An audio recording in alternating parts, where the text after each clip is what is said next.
On today's Two on Your Side Town Hall, rules for weddings. It is that season, and with the COVID backlog, lots of people will be tying the knot soon. We're seeing some pretty significant changes. Plus this. It's called behavioral economics. Dr. Vasquez has a unique idea of how to make sure that young people are vaccinated. He's going to give away a Tesla. I'm Claudine Ewing. That story is coming up. Disappointed I've already gotten my vaccine, Kate.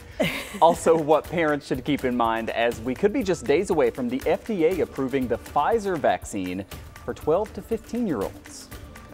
Well, first up on our 5:30 rundown today, weddings. So many of them got canceled last year, and that means we now have a huge backlog and a lot of couples with big plans to walk down the aisle. Yeah, we've heard from a lot of people lately who just haven't been able to keep up with all the changing rules, and also others who are just wondering how many people can fit into the venues, and with the limitations in that backlog, how are we still having so many weddings this summer? Well, hang tight for that answer because there's a new trend.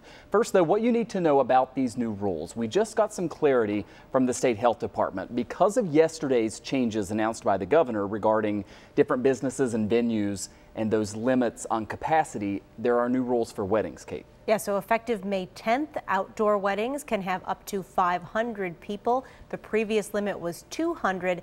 Then effective May 19th, indoor weddings more than double, up to a maximum of 250 people. Now you still have to abide by the 6 feet rule unless you require everyone to show proof of vaccination or a recent negative COVID test. Now, these rules don't apply to massive venues that hold more than 1,500 people, for instance, but most weddings are going to be covered by those limits that you see on your screen.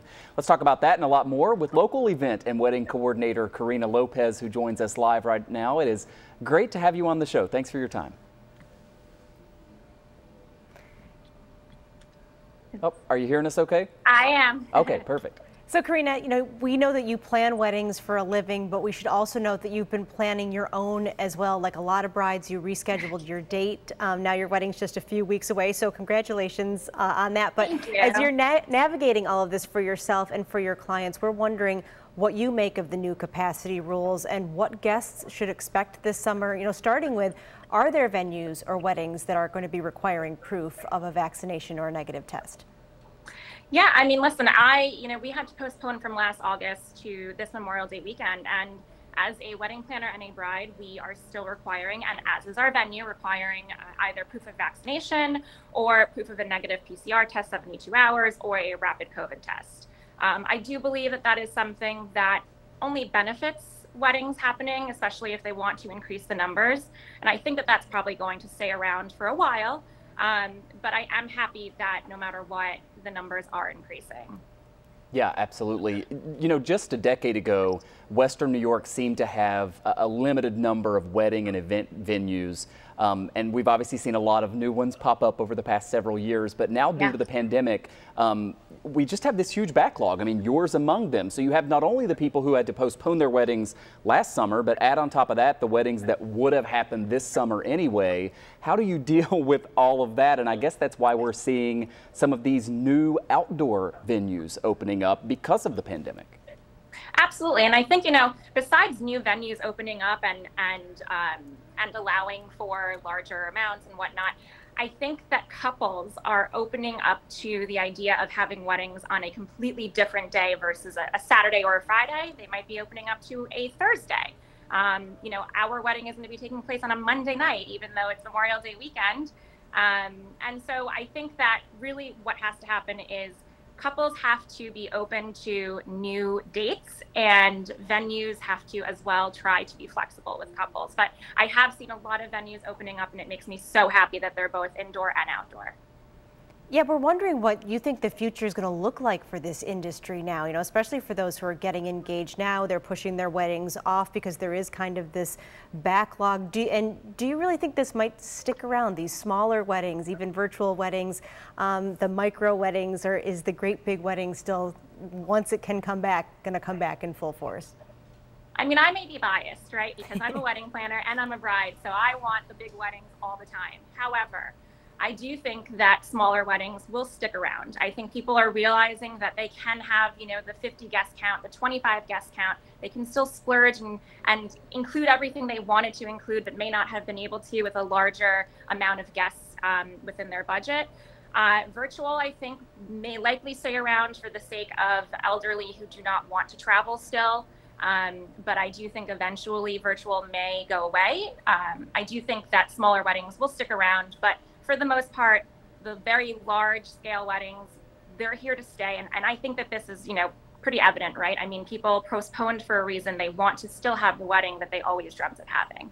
And Karina, we mentioned those new outdoor venues that are popping up. Interestingly, our partners at Buffalo Business First today highlighted some of them. Woodsmith Estates in Batavia is going to start having weddings soon. Kinlock Farmstead in Lockport, they have this large barn space and an outdoor chapel. I mean, these weren't wedding venues before, but they're seeing, I guess, the opportunity, and I'm sure there are a lot of brides and grooms out there who are appreciative to have more spaces to be able to do this. Yeah. Let me just end with what will be your advice to people. I mean, obviously, couples, if they're having a wedding this summer, they're, fully into all of this. But for those of us who are invited to weddings, what do we need to know as we decide whether or not we're going and plan for it?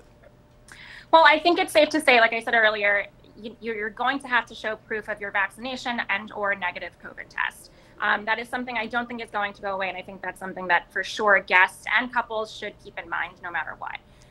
What I do think, though, for couples who are planning right now or for the future is these restrictions just happened. They were just lifted. So please have patience with vendors because everyone's backlogged and they definitely want to make everybody happy. But unfortunately, there's only so much that can go around. So I would say just have a little bit of patience. But overall, based on the response that we've seen for our own wedding and for other weddings, people are ready to party.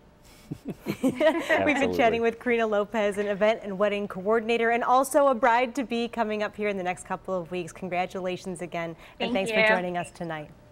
Nice to meet you. Thanks, Karina. We appreciate your time very much.